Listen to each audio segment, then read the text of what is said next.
Jaya Gopi Jana Givari Gopi Jana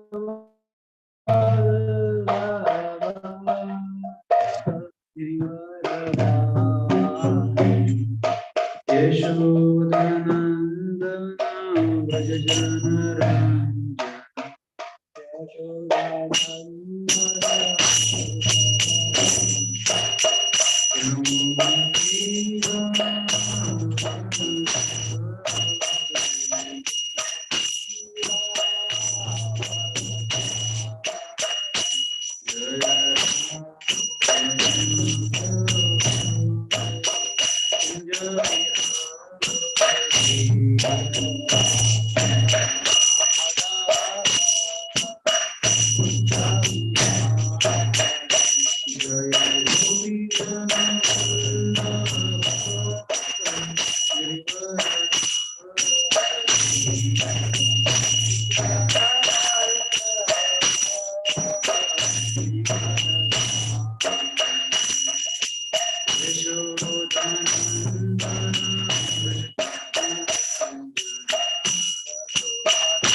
Even Bhakti Vedanta Prabhupada ki Anand Bhagavad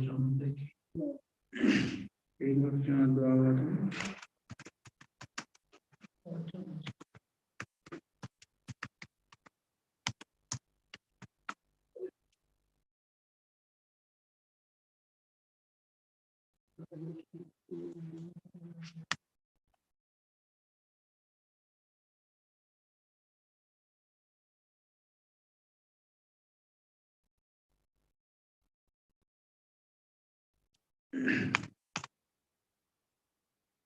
Canto 3, chapter 24, text number 43.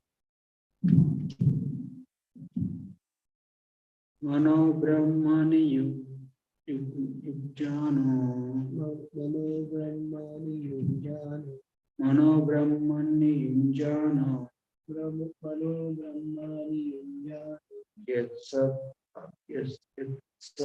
Asatapa Asatparam Yat Sat Asatparam Yat Sat Asatparam Yat Sat Asatparam Gunavavase Viguna Gunavavase Viguna Ekabhakyanubhavite Ekabhakyanubhavite.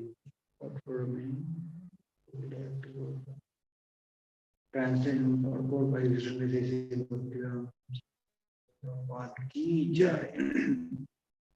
He fixed his mind upon the Supreme Personality of Godhead, Parabrahman, who is beyond the cause and effect, and who manifests the three modes of material nature, who is beyond these three modes, and who is pursued only through the unfailing devotional service. Purport. Whenever there is bhakti, whenever there is bhakti, there must be three things present: the devotee, the devotion, and the Lord. Without these three, Bhakta, Bhakti, and Bhagavan, there is no meaning of the there is no meaning to the word bhakti. Kardamuni fixed his mind on the Supreme Brahman and realized him through bhakti or devotional service. This indicates that he fixed his mind on the personal features of the Lord because bhakti cannot be executed unless one realizes of his personal features of the personal features of the absolute truth. Guna Guna Bhase is beyond the three modes of material nature, but it is due to him only him that the three modes of material nature are manifested. In other words, although the material energy is an emanation of the Supreme Lord, he is not affected as we are by the modes of material nature. We are conditioned souls, but he is not affected through the material nature as emanated through him, and from him. He is the supreme living entity and never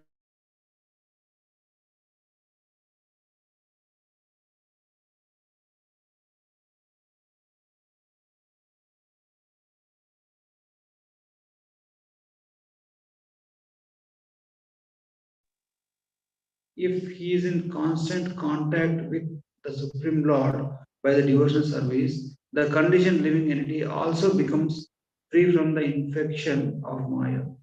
This is confirmed in Bhagavad Gita. Sagunan samati kyetan. A person engaged in the Krishna consciousness is at once liberated from the influence of three modes of material nature. In other words, once the conditioned soul engages himself in the devotional service, he also becomes liberated like the Lord.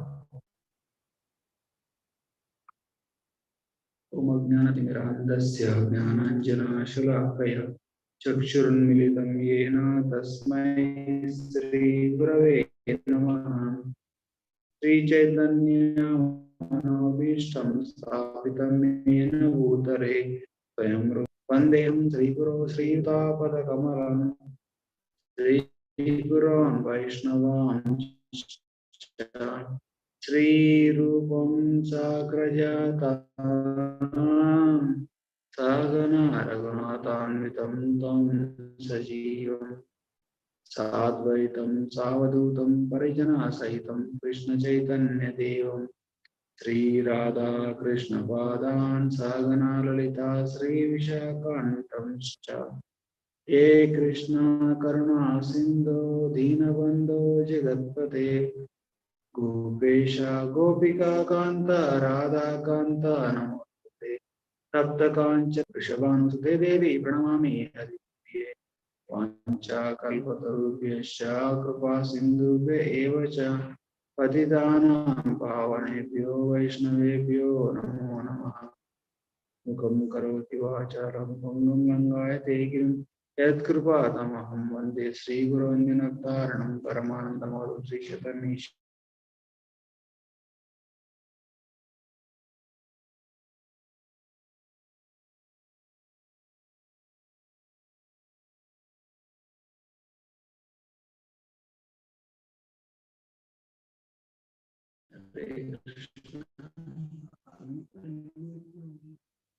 So it's coming and going. So whenever it comes back, it's cutting muted itself.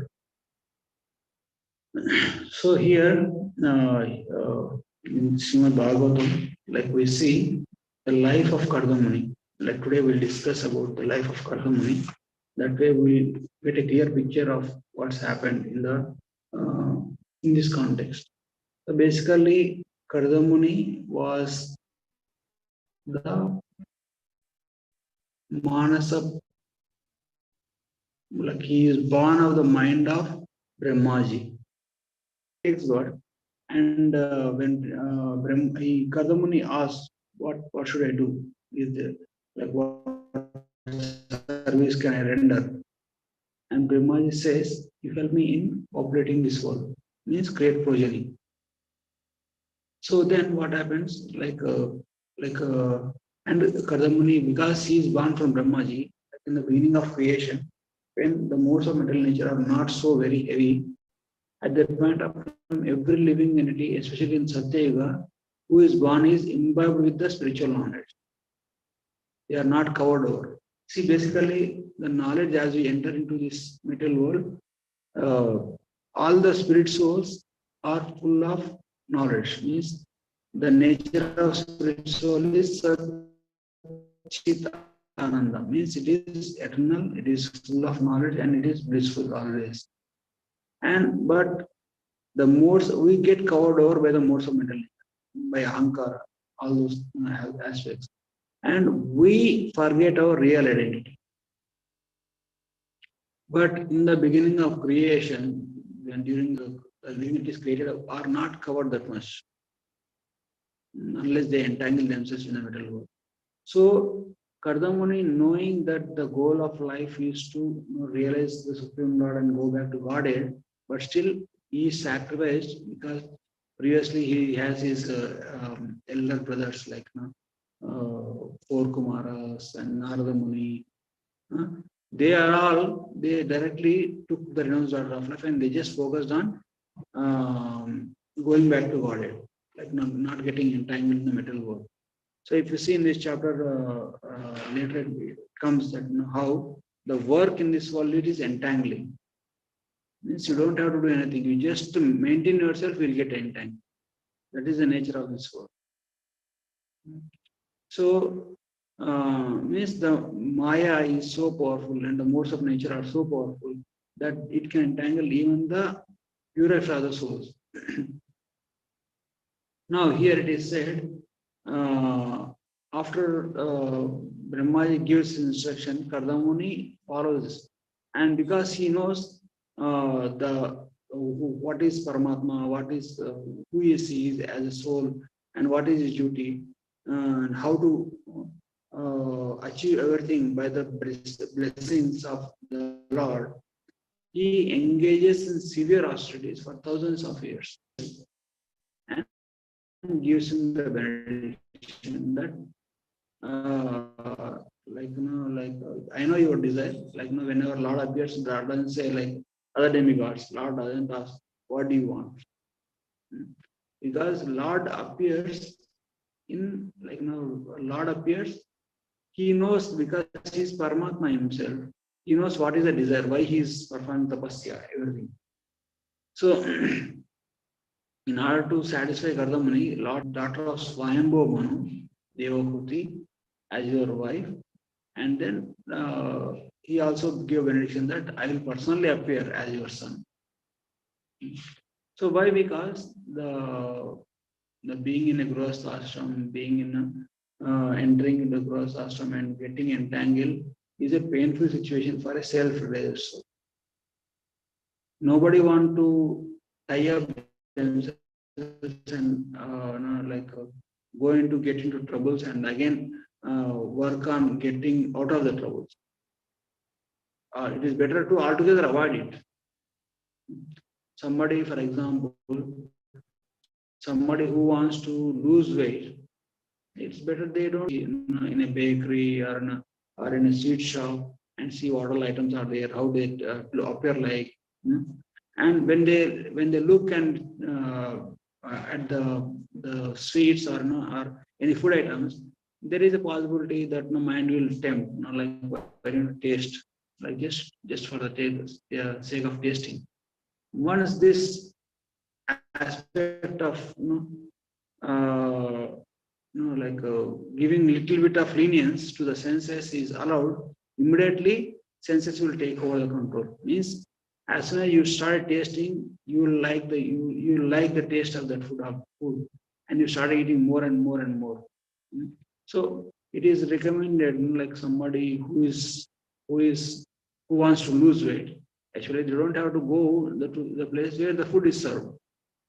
That's the best way to avoid getting overeating. And in the same way, like somebody who wants to get out of this material existence, somebody who is totally focused on the material existence, why they want to get entangled into the married life and again work on getting out of. Because once they get into married life, they'll have wives, children, and the false ego will be so prominent that they think that everything happening is because of me only. Without my presence, my wife, my kids, and my family won't survive. Everything is maintained by my presence only. Like that, they gives the impression, and Maya is always there to put us in that position. So, even not only the Grihastha ashram, even the brahmachari sannyasis also, when they are not fully aware of what is Lord's position, what is what are different factors contributing to the to every cause or the effect, then there is a good chance that they will think that Janasya Mohamaham means everything thinking that I am the doer, I should be the enjoyer, I should be the controller. So because if you see Kardamuni, then in the beginning he was just meditating in the forest, following instructions. Of course, his desire is to do that, and his service is to do that also. Like if you are given a service which you like the most, then you will be you will put your heart into it. So in the same way, like he wants to meditate on the Lord, he wants to worship the Lord, he wants to perform bhakti yoga, then that service was given to him. But service, he didn't directly go and try it out in a materialistic way. Means he didn't try it out. Okay, let me go and find a girl and get try to populate this world, because they know that unless we do anything with the sanction of the Lord, it is going to cause trouble only. So first of all, he performed tapasya, he pleases the Lord, and with his benediction, he entered into Grihastha ashram. So after entering into the Grihastha ashram, he performs his duties. Of course, after entering into Grihastha ashram, he again meditates for hundreds of years. And finally, when he was pleased with the devotee's service, he actually asked devotee, "What do you want?" Then devotee expressed that, I would like to have children.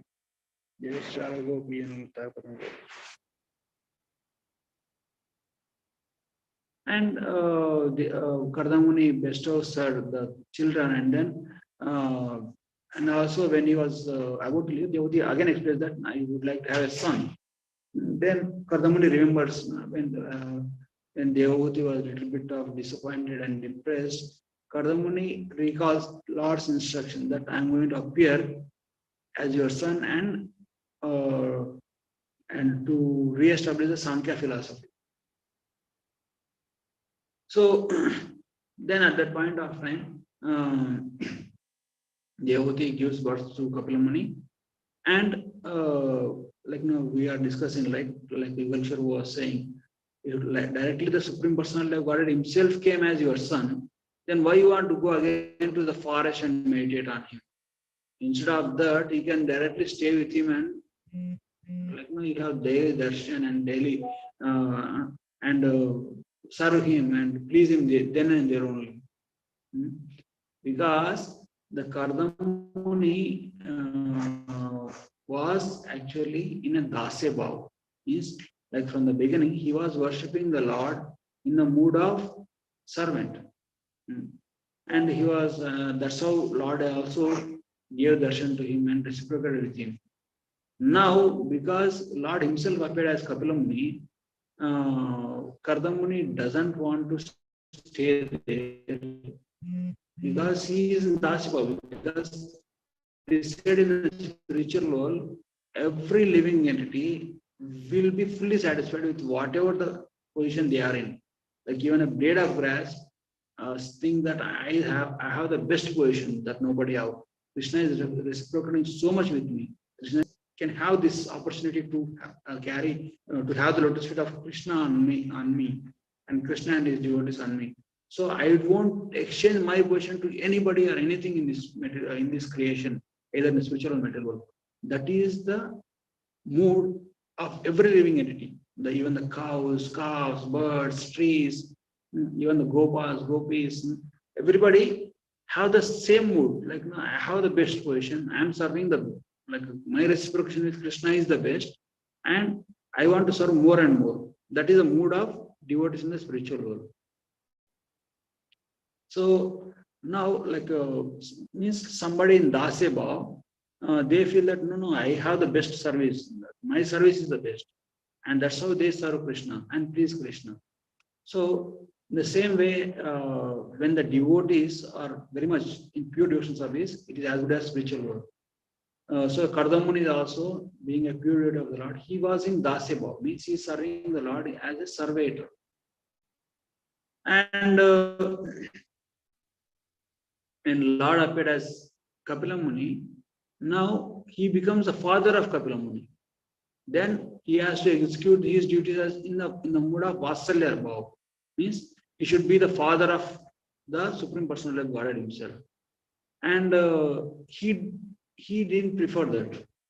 That's why, like, as soon as Kapila Muni appeared, he actually goes to Kapila Muni and discusses with him, and he pays obeisances and do circumambulates him, and takes permission from Kapila Muni, who is his son, and then leaves for the forest. So why even Krishna himself doesn't like this rasabhas, means like somebody who is in Dasya Bhav immediately becoming enters, because when Krishna and devotee desires to have more reciprocation in some other rasa, like for example, how can I say? Like Arjuna was his friend previously. But in the beginning of Bhagavad Gita, Arjuna accepts Krishna as his guru. Means actually, like as per the instruction, as per the analysis, the Sakya rasa is converting into rasa. It's like guru, you can only have the Dasya rasa.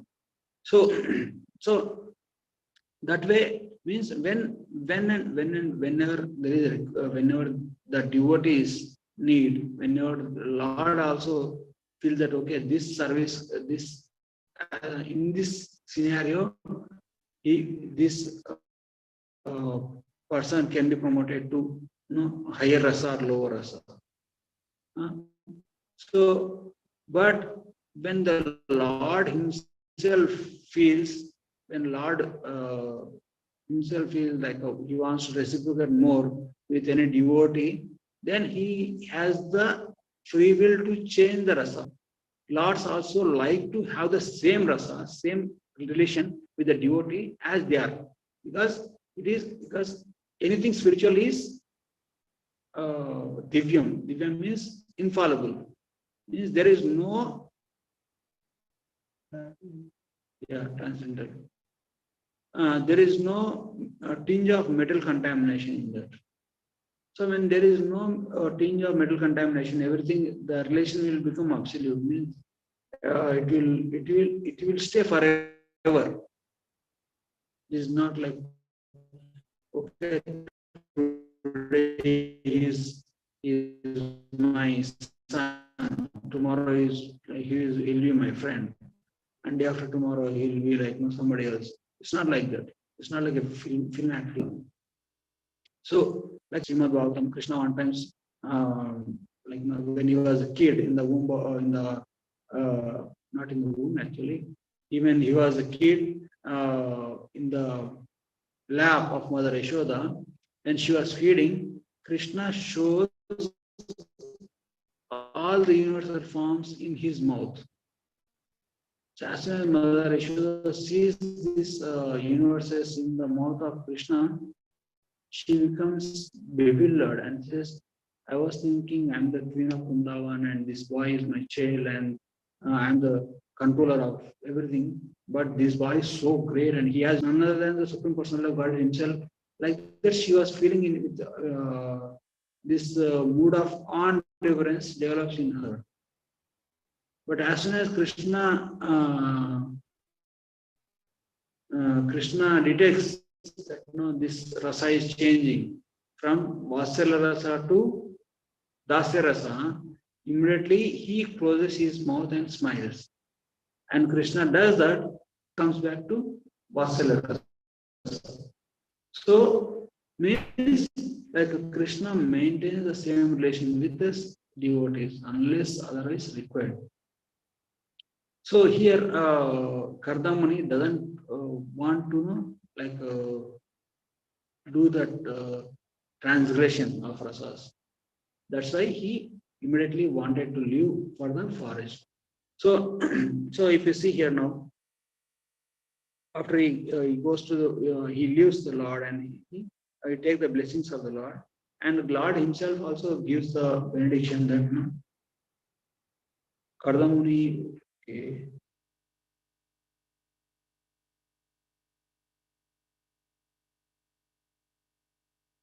when Kardamuni goes to the Lord and takes his blessings so that he can give family life and go on as a I'll read the words today. Today I have something to ask for you from you. This is Kardamuni asking to the Supreme Personality of Godhead. Who are the Lord of all living entities? Since I have now been liberated by you from my debts of debts to my father, since all my desires are fulfilled, I wish to accept the order of itinerant, mendicant. Renouncing the family life, I wish to wander about free from lamentation, thinking always of you in my heart. Means he is thinking that I want to take sannyas. So sannyas, so it is what is why devotees like now, like even why Mahaprabhu came as a sannyasi? Because like the mood of sannyasi is that it doesn't have any restrictions. They are not bound by any limitations of any other ashram. Nobody can control sannyasi. Sannyasi can stay here and leave from here and go to another place the next day itself. Altogether means like that's why the rule of sannyasi is fully free. So that is the bhava of gopis. Like they because why the gopis are compared to sannyasis is the gopis like they left all the household duties like their as somebody's mother, somebody's wife, all those duties they gave up and then they just went for Krishna. That full complete dedication, like they are not concerned about will my husband accept me back, or will my family will take me back, no, like reconsider of having me within the family or not. Because in those days, once a girl is out of the home and it is without the protection of father or husband, then that girl is said to be contaminated and they generally don't accept. That's what we have seen in the episode of Baumastra kidnapping 16,000 princesses. Like when Krishna rescued all the 16,000 princesses and told them you can go back to your homes now.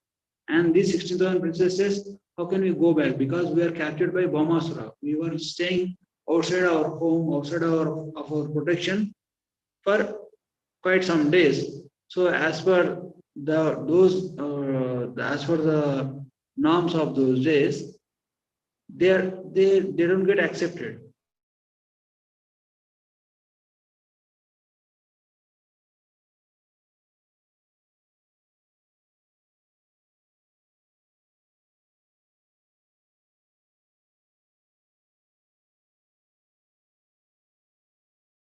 Prabhuji can't hear you now. Yeah, yes, probably it was getting muted whenever it get losing the connection. So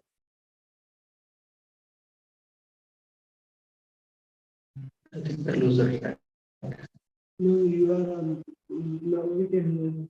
We can hear you, but I lose the track what I was thinking. So I was yeah. The 16, they are 16,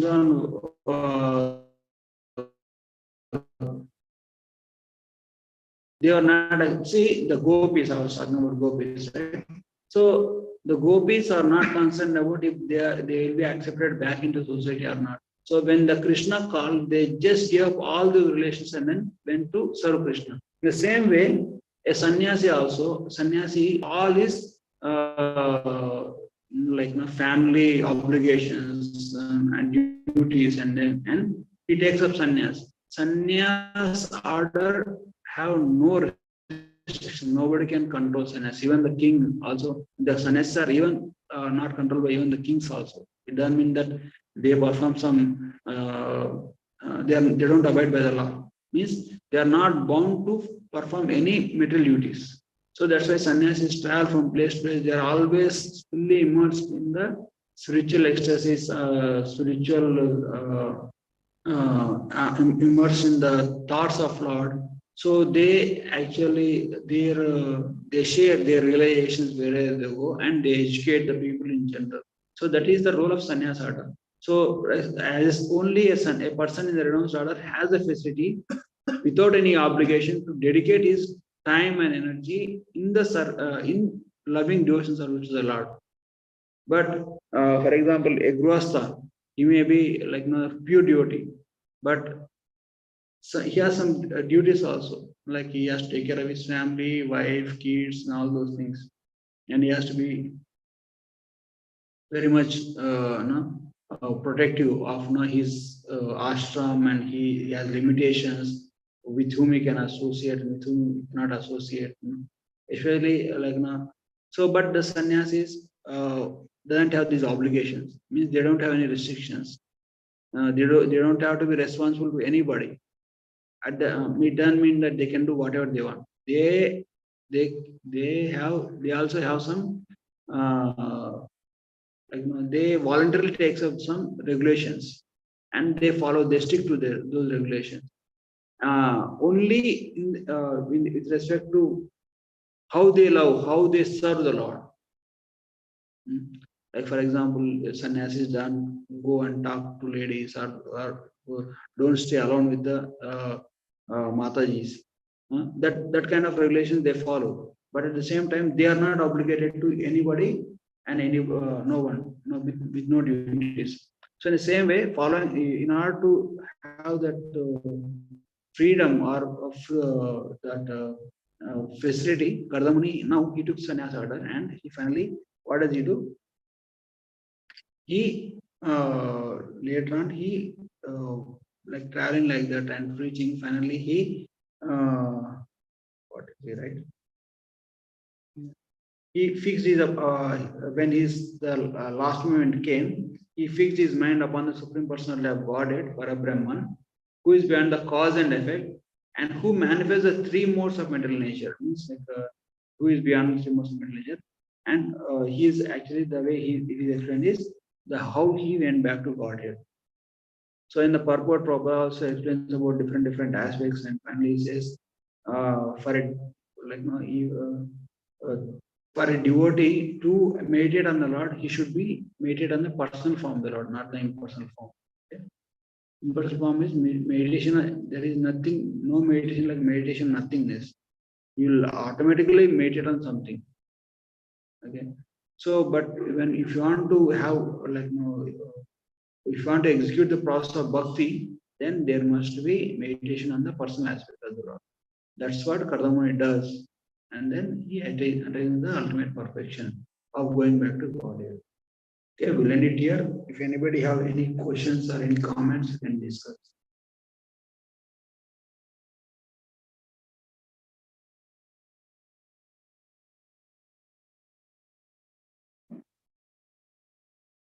Hare Krishna, anybody have any questions online? No questions or comments for a very wonderful class, Prabhuji. Thank you so much. Thank you, Prabhuji. Okay, we'll end here. Gandhara Srimad Bhagavatam ki jai.